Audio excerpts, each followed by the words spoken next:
A few months ago, I went to an antique store just to get out of the house for a little while and see if I found anything interesting. And it's not every day you find a really cool thing that just grabs your heart and you're like, I have to take this home with me. And I found while I was there a full box of mail just from one person, but it contained a whole stack of love letters from Bill to Marion, all from the 1920s. And I sat on the floor of this antique store and just read these letters for like 45 minutes. They probably thought it was really weird.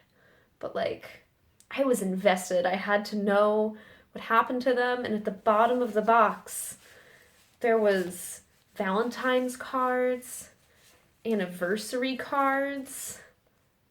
You guys, Bill and Marion are just the cutest.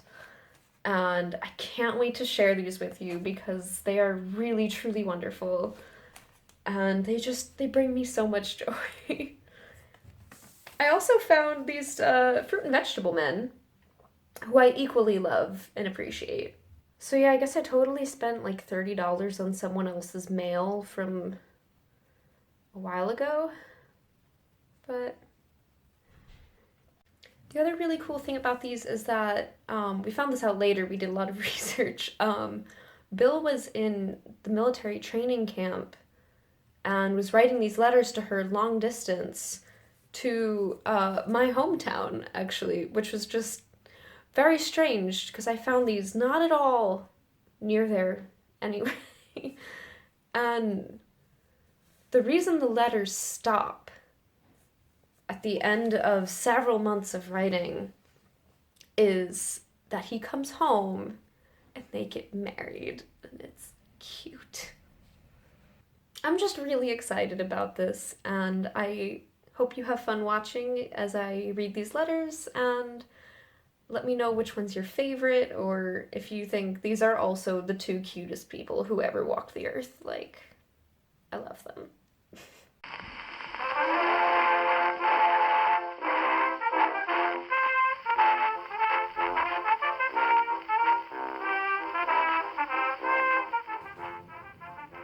February 1st, 1927. Dearest Marion, you are a darling to write so regularly, and I do enjoy hearing from you each day. I'm sorry not to be able to write of more interesting things, but so far I haven't done much except eat, sleep, and work, and after being on the job all day, I'm not especially keen about writing about it. So far, I haven't gotten a great deal of sleep, but both Jim and I are going to hit the hay early this evening. The weather here continues fairly mild and open. However, I find my old sheepskin coat pretty handy. I think of you a great deal and look forward to seeing you in person again soon, I hope. How much I love you. I haven't held any hands for 10 days now, not even a card hand. Are you worried or not? When I see you again, I'll hold your hands, or hold you in my arms for a while to make up for how much we've missed by being separated. With much love from my sweetheart, I'll sign off. Bill.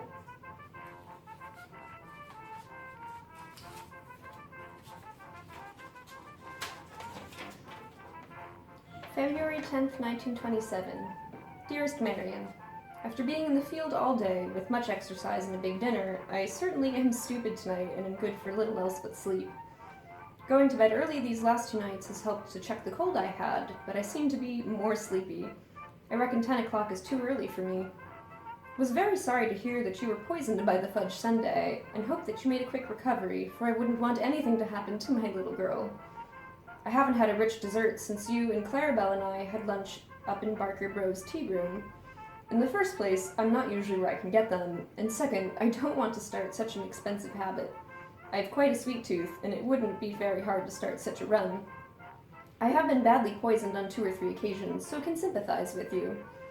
Although I eat everything, I always have my doubts as to the outcome of a pork dinner, as that seems to have been at the bottom of all my spells. I am sure in a bad way tonight, can't spell or even punch the keys properly. Please forgive the many blunders. Washington has the most changeable climate of any city I have ever lived in. Last night we had a heavy frost, today the sun was bright and the thermometer soared, and now it is pouring.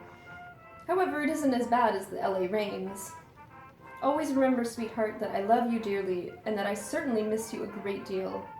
We will arrange to make up for all this separation someday. I'm sorry I can't make out better as a correspondent, but an outdoor life makes one stupid in the evenings. Good night, darling. Bill. March 21st, 1927. Dear Marion, I'm always glad to receive a letter from you, and it doesn't make any difference where it is written. One advantage of there being no delivery on Sunday is that I received 2 letters this evening when I arrived home. 7 years is a dreadfully long time for 2 people to keep going together and still not be engaged. Our engagement, I hope, won't last 7 months. That is, I hope the wedding bells ring out before that time. I know that if you come down here with me or go anywhere else, it will be hard to leave all your friends, but I will do all I can to make you happy and believe that you will make out all right. We have had so little winter down here that it sounds strange, especially since spring has arrived. For you mentioned that it snowed up your way yesterday. I suppose that you and Hank didn't mind because you had lots to talk about. Don't worry about how Rochester might look to me. It will be just great with you there. Washington isn't so wonderful. It rained off and on all day and quite hard tonight. I went down to see a picture called New York this evening and enjoyed the whole show. When I have had a very long day of it, I find that going to see a picture show is very restful. On coming home, Jim and I got to powwowing and I got out some of my old pictures that I took up at the camp in Maine, and now it is 11:30, so you see where the evening goes. I spoke to the superintendent this afternoon about coming up to see you, or rather, getting off Friday and Saturday, and so far it is Jake with him. Of course, 3 days is a long way ahead, but that is a step forward. I will send a wire down in the event that I can or cannot come, so that you will know how the wind blows at the last minute. It pays to be optimistic, and in the event something turns up, the trip can be delayed. It is going to be just heavenly to be with you again, and darling, I have truly missed you so much, and I love you beyond mere words to express it. So long for this time. Much love, and a big kiss from my little girl, Bill. March 22nd, 1927. Dearest Marion, as the days approach Thursday, things look more promising. The Pennsylvania runs a through sleeper from here to Rochester via Canandaigua. At this latter point, the car connects, or at least runs over, the New York Central. I arrive then on number 1 at 9 o'clock in the morning, and at the New York Central station. There are just 2 more days to go this week on this job if I get away, and they can't go fast enough. Today was a cold March day, and quite a change from our nice spring days that we had been favored with this last week. This evening, Leo Poor came down from Baltimore and stayed until after 9 o'clock. I then spent about 3 hours on some computations, and it is now midnight. I guess we are having a touch of some of the storm you had up north. That is the cold part of it. I don't exactly envy your driving downtown Sunday and all the slush, but maybe the movie was worth it. Sorry to hear that Mig's father is so ill. Hope that it won't dampen your plans for Saturday if I can get down. I do so want to come down, or rather up, to see you, as I don't think I could stand to be separated from you much longer. I love you, sweetheart, and I'm very glad I went west at Christmas on that local. Much love to you, Bill. March 28th, 1927. Dearest Marion, I am very glad there wasn't any work of much importance to do today, as my mind was not on the work, but kept thinking of you and my wonderful time in Rochester. I enjoyed meeting all your friends and hope that you will like the few that I have. Received the letter that you wrote me just before I came up, but don't believe a word about the big appetite you spoke of. Between your appetite and mine, we can enjoy a good meal for 2. Really though, I don't eat as much as I did when I was with you last, but everything tasted so good I just couldn't help myself. It doesn't take me long to know whether I like a person, and in your case love you. But I realized more, if that is possible on this little visit, just how much you mean to me. I'm going to be delighted when June comes, and I can bring you down here and we can be together. I love you, dear, more than I can ever possibly tell you, and hope that you will always be happy with me. I will do all I possibly can at all times to make you happy.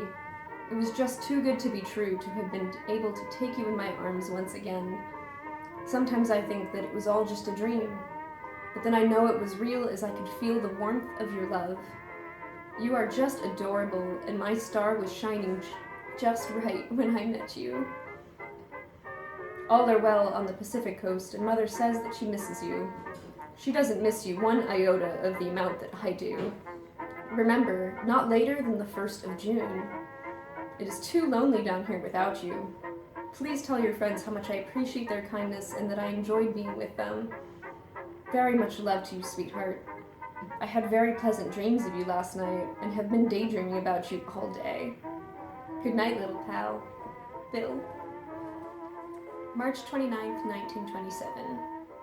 Dearest Marion, you are in the same fix I am in today, and that is being without a letter. Although it is because I was unable to write until last evening, and the post office is undoubtedly to blame for my not hearing from you. Your mailman must think I have died, as it will be about 5 days that you didn't get a letter. I hope that the author of those terrible notes was able to successfully take the place of the notes themselves. Tonight I went down with Riley and saw Slide Kelly Slide. It was very good and I got a big laugh. After the show, and by that time my dinner was digested, I weighed myself and was pleased to note that I had gained 2 1/2 pounds. I now tip the scales at 46 1/2 pounds. This was all to do with the very enjoyable vacation that I had just spent in Rochester. It was a great treat to have been with you again, sweetheart. I think that you are quite adorable, and you certainly looked awfully good to me. I thought that the blue dress was very attractive. You seemed to be able to wear any shade with ease. I didn't need a trip to Rochester to make certain that I was engaged to a wonderful girl, for I was always very much aware of that. But the trip did me a great deal of good to revive my spirits. It was a great pleasure to have been able to take you in my arms again, and in these last few days I seem to be almost walking on air. The beautiful spring weather has returned, and it was a wonderful day today. These next 2 months are usually the best months Washington has. Just see what you are missing by not returning with me. This is all the news I can muster for this evening. I send very much love to a very dear girl by the name of Marion. My kindest regards to Mother and Dad. Buenas noches, señorita. Bill. March 31st, 1927. Dearest Marion, what excuse has my fair young lady for the fact that I didn't get a letter today? Was the postman stubborn again? I did miss your letter, but please don't think I am bawling you out, for that is the last thing I would do. It is a real joy to hear from you every day, and I do look forward to them. We had much computational work to do today, and every little while Jim would say, "Snap out of it, Bill, and leave Rochester for a while." I was thinking of you and couldn't seem to keep my mind on anything else. The next time I come up to Rochester, you are coming back with me, young lady, and I don't mean maybe. You're such a wonderful girl, and I can't get along without you anymore. I forgot to tell you that Monday Leo Poor brought his girl down to the job in the afternoon. He has made several trips up to Vermont, and the last time he returned he said that he hoped someday she would say yes. This is her first trip down, but I wouldn't be at all surprised if it were permanent one of these days soon. If he feels the way I do, he will be using his best persuasion. But after I've met them all, you are the finest of all, and I am happy it is just you, dear. The few days we had together were just wonderful, and I do believe that I know you a little better, and I have found you to be even sweeter than when I left you in California. Tonight I went down to the Rialto and saw Resurrection. It was quite good, but I don't know that I would have picked out that particular show if there had been anything else that was good. I would have enjoyed it much better if you had been with me than going alone as I did. I received a letter from Kid the other day, but it didn't contain any special news, and it is several days now since I heard from Mother. Father has been going to write me for over a month, but as yet he hasn't gotten around to it.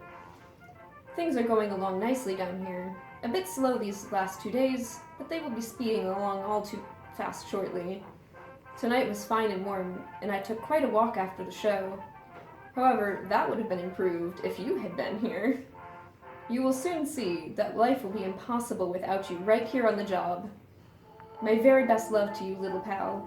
Please remember me kindly to your folks. Good night, sweetheart. Bill.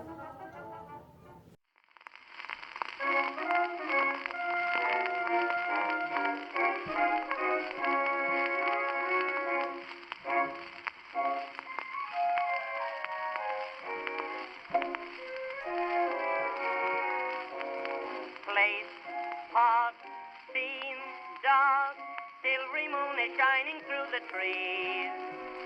Cast to me, you Valentine greetings to my wife. I love you, dear, and all I do is gladdened by the thought of you, for your dear love will always be the sweetest joy in life to me. Love from Bill. Well, here we are at our special day, and looking back on the traversed way, it's good to see how every year has made our comradeship more dear. May 28th, 1935. Love to Marion from Bill. Valentine message for my wife. Dearest Marion, although this is a special day for sentiment and such, remember, hun, on every day I love you very much. Bill.